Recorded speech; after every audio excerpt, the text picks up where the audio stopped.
They thought I was finished. They thought they could laugh at my downfall. They had no idea I was about to become the headline they couldn't escape. Family reunions are supposed to be about laughter, old memories, and reconnecting, but the Hargrove family gathering had turned into something else entirely, a yearly showcase of wealth, titles, and one-upmanship. My name is Daniel Hargrove, and until 2 months ago, I was the principal software architect at Stratus Tech, a rising star in Chicago's tech scene. Today, I was the family's cautionary tale, the guy everyone avoided direct eye contact with as they swapped success stories over sparkling cider. Did you hear about Daniel? Poor guy, such wasted potential. At 38, I stood near the koi pond in my uncle's palatial backyard, swirling a drink and watching my cousins dominate the evening. Jessica, who'd just made partner at a major law firm, beamed as she detailed her latest courtroom victory. Her brother Evan, a venture capitalist, held court, bragging about a $200 million 0-cents acquisition he helped broker. "Daniel," Evan called out, voice dripping with false warmth, loud enough for the crowd to turn and smirk. "Come join us. We're talking about career pivots." His grin said it all. He'd waited years for this. While Evan schmoozed investors and played politics, I had been in the trenches, crafting code, solving real problems, building things that actually work. "How's unemployment treating you?" Jessica asked sweetly. "I heard Stratus Tech cut you loose during budget downsizing. Tech's so unstable these days, isn't it?" Unstable? Sure. That's one way to spin what happened. What no one at this reunion knew, yet, was that the real story was just seconds from breaking. I glanced at my phone. 5:57 p.m. Central Time. Right on cue, every system at Stratus Tech would begin running my final gift. A scheduled code release buried deep in their infrastructure. One that would trigger a media frenzy. "You know," Evan said smugly, "real innovation is about foresight." I smiled, remembering the platform I'd spent years quietly building. Something that would make Evan's world-class investments look like lemonade stands. Fired at 38, they had no idea what was coming. All eyes turned to see how the family failure would respond. I checked my phone again. 5:58 p.m. Let me tell you what really happened at Stratus Tech. 4 years ago, I began working on a side project. Not just any project, an adaptive AI security platform designed to predict, counter, and neutralize cyber threats in real time. I called it Sentinel. While everyone else chased flashy user interfaces and cheap scalability, I built something different.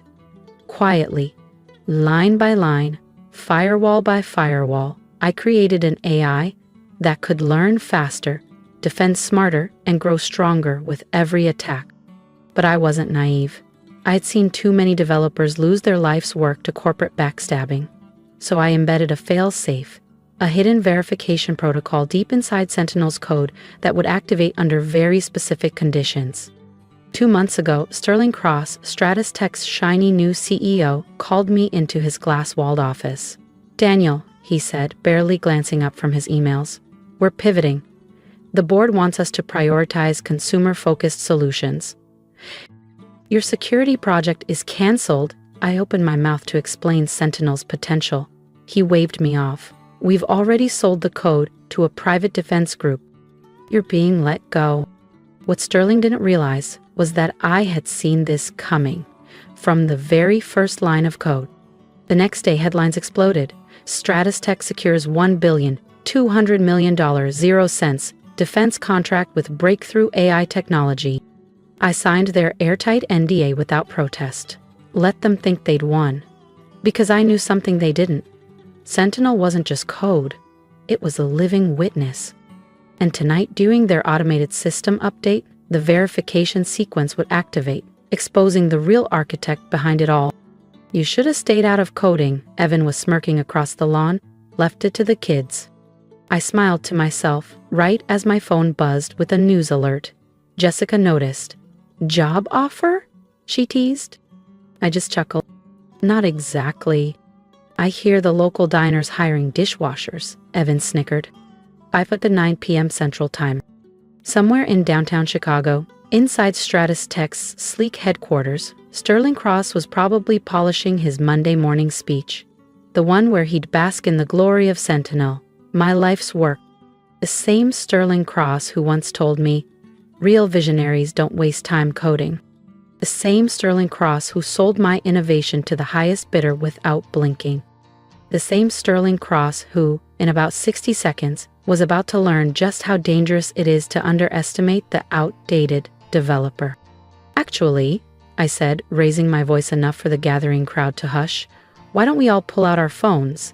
The next few minutes might get interesting." Jessica rolled her eyes. Evan laughed. "What's this? Another sad app launch?" Trevor joked, the arrogance of youth practically radiating off him. I checked my watch. 6:00 p.m. sharp. Right on cue, my phone buzzed first, then Jessica's, Evan's, Trevor's, and then a ripple of dings across the yard.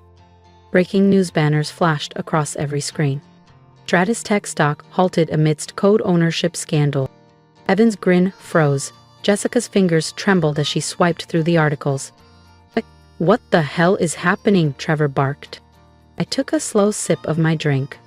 "Oh, just a tiny system update. You see, when I built Sentinel, I left behind a special little feature." More alerts flooded in. Department of Defense suspends $1,200,000,000 0 cents contract pending investigation. Nah. Exclusive. Stratus Tech, engineer behind Sentinel's core development. Peter's voice, once smug, was now barely a whisper. "What?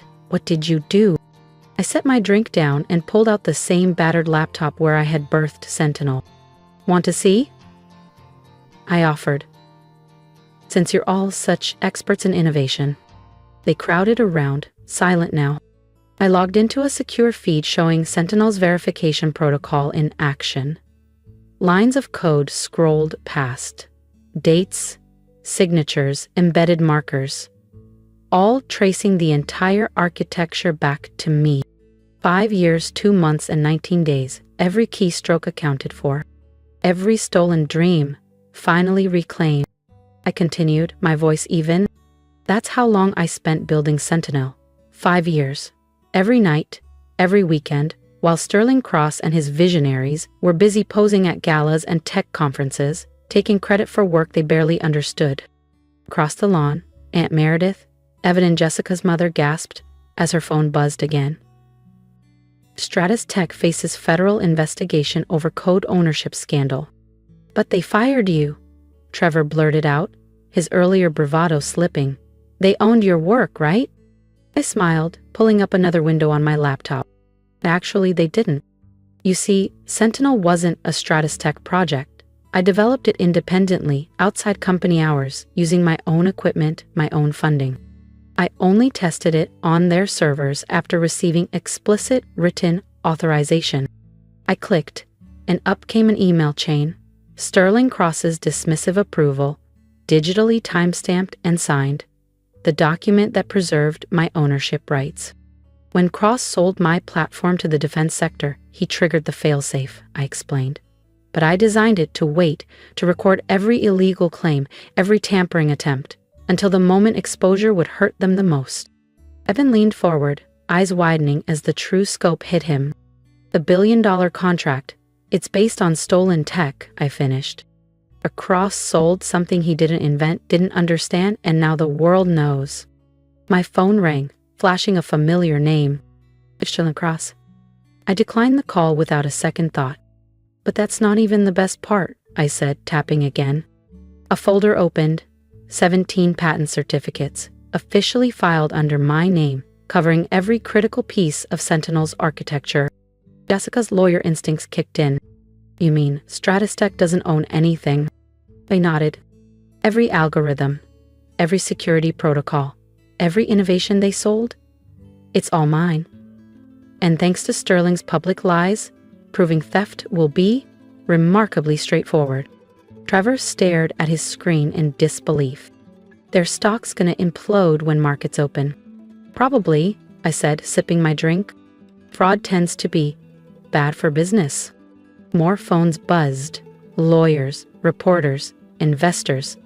The entire family's once flawless image was now sinking fast. "Why?" Evan finally croaked. "Why wait?" Evan asked, voice tight. "Why let them fire you if you had all this?" I thought about every developer I'd ever known who had their ideas stolen, their names erased, their futures handed to someone else's ego. "Because sometimes," I said calmly, "justice needs an audience. And sometimes people need to learn the hard way that success isn't about grabbing the spotlight first, it's about who actually does the work." My phone buzzed again. I glanced down. An email from Sara Martinez, CEO of Oracle. "Impressive authentication protocol. Would you be open to discussing Sentinel's true potential? Dinner next week." I casually tilted my screen toward my stunned cousins. "Seems guest programming still my thing after all," I added with a small smile. The sun was dipping below my aunt's perfectly manicured hedges, casting long, heavy shadows over the silent backyard. In downtown Chicago, I imagined Sterling Cross staring at the ruins of his legacy, wondering how it had all unraveled so fast. Tomorrow would bring headlines, investigations, subpoenas. But tonight belonged to the truth. I watched as the faces around me shifted, realization settling in like a slow tide. That real value doesn't come from polished speeches, luxury cars, or fat investment rounds. Sometimes it comes from being underestimated, from being the quiet one they all overlooked. Amanda says, sometimes it comes from writing something so elegant, so unstoppable, that it only needed patience and the right moment to reveal itself. Peter's phone rang again, no doubt a panicked investor. Amanda furiously typed on her phone, coordinating with PR. Trevor stared into space, his illusions about success quietly shattering. I checked my watch one last time. 6:30 p.m. Sentinel had done its job. The truth was free. And across the skyline, a very expensive lesson about respecting builders, not just sellers, was just beginning. 1 month later, I sat in Oracle's glass-walled executive conference room, watching Sara Martinez wrap up her pitch to the board. On the screen, Sentinel defended Oracle's global network in real time, agile, adaptive, brilliant. In just 4 weeks, Sara said, Sentinel neutralized over 3,200 cyber attacks, adapted to 19 new threat models, and cut our security response time by 87%. Board members who once looked skeptical now leaned forward, visibly impressed. "You developed this independently?" one of them asked, eyes wide. I nodded. "Nights, weekends, my own gear. Not a single line belongs to Stratus Tech. Stratus Tech only provided the testing environment," I explained, "with documented permission that maintained my IP rights. The same environment that had allowed me to fine-tune Sentinel's authentication protocol, the very feature that had exposed Sterling Cross's theft to the world." "Well then," Sara Martinez said, smiling around the Oracle boardroom, "I think we're all in agreement. Shall we make it official?" The board's vote was unanimous. By evening, the announcement would hit every major news outlet. Oracle acquires exclusive rights to Sentinel for $4,200,000,000. And me? I'd be stepping in as Chief Technology Officer, overseeing Sentinel's global integration. My phone had been buzzing non-stop since the scandal broke. Journalists wanted interviews. Developers' rights groups wanted keynote speakers. Congressional committees wanted testimony on IP theft. But the messages that caught my attention most came from developers. Hundreds of them. Stories of stolen ideas, of long hours, dismissed contributions, executives taking bows for work they couldn't even understand. Sentinel had become more than just a cybersecurity platform. It had become a symbol, a quiet rebellion against an industry too often ruled by theft over creation. As I left Oracle's headquarters, my phone rang, a familiar number. "Hey, Evan," I said, answering. His voice was tight. "Daniel, I need your help." After the Stratus Tech fallout, Evan's venture capital firm had come under brutal scrutiny. Investors discovered that much of the tech he backed wasn't truly innovative. It was cobbled together by mistreated engineers buried under NDAs. "My developers are leaving," he confessed, Funding's dried up. I didn't understand. Didn't understand what? The three of us can really specify my budget. From actually building something, not just taking credit. I thought of the young engineers Evans' firms had buried. I gave a small nod to myself. Send me their names, I said. Oracle's expanding. We need people who understand code and ethics. Later that evening, I stopped by Stratus Tech's crumbling headquarters. Most of the lights were dark now, bankruptcy proceedings underway, criminal investigations mounting. In the lot, I spotted a familiar face, Jimmy Chen, a junior developer who had quietly supported me all along. "Mr. Hargrove?" he called out, grinning. Or should I say, "Mr. CTO?" I laughed. "Just Daniel's fine." "And you?" I asked. "Actually, Hayoti's," Jimmy beamed. "Better than ever." After Sentinel exposed Cross, Jimmy said, we junior developers started organizing, documenting everything. He held up his phone, showing me a sleek website. Developers from all over the industry were sharing their stories, connecting, supporting one another, demanding rightful recognition for their work. "We're calling it the Sentinel Protocol," Jimmy grinned. "A way to protect developers' rights and expose theft. You inspired it." I stared at the screen, memories flooding back, all the late nights, the quiet injustices, the stolen credit. And now, a movement. "Send me the link," I said. "Oracle's new ethics board might want to support this." My phone buzzed again, a new message. From Jessica. After the fallout, Google had launched an internal review into code attribution practices. Jessica had been asked to step down, pending investigation. "I get it now," her text read. "Why you stayed in development instead of chasing titles. Real power isn't in taking credit, it's in creating something that matters." That night, I sat at home with my old laptop, the one where Sentinel had first come to life. Across the globe, Sentinel now shielded critical networks, thwarted thousands of cyber attacks, and saved companies from unseen disasters. But its real impact? It was the awakening it sparked. New standards for code attribution, stronger protections for developers, and a growing movement that demanded respect for the ones who actually build the future. My phone buzzed one more time. A message from Trevor, the same cousin who had laughed at me at the reunion. "Starting coding classes next week," he wrote. "Think you could mentor me? I want to learn how to build something real." I smiled, remembering the path I'd walked from overlooked coder to industry changemaker. "Lesson 1, I replied. Success isn't about who grabs the credit. It's about who does the work and protects what they build. Outside my window, the Chicago skyline shimmered under the stars. Tomorrow, I'd step into my new role as Oracle's CTO. Next week, I'd testify before Congress about protecting innovation.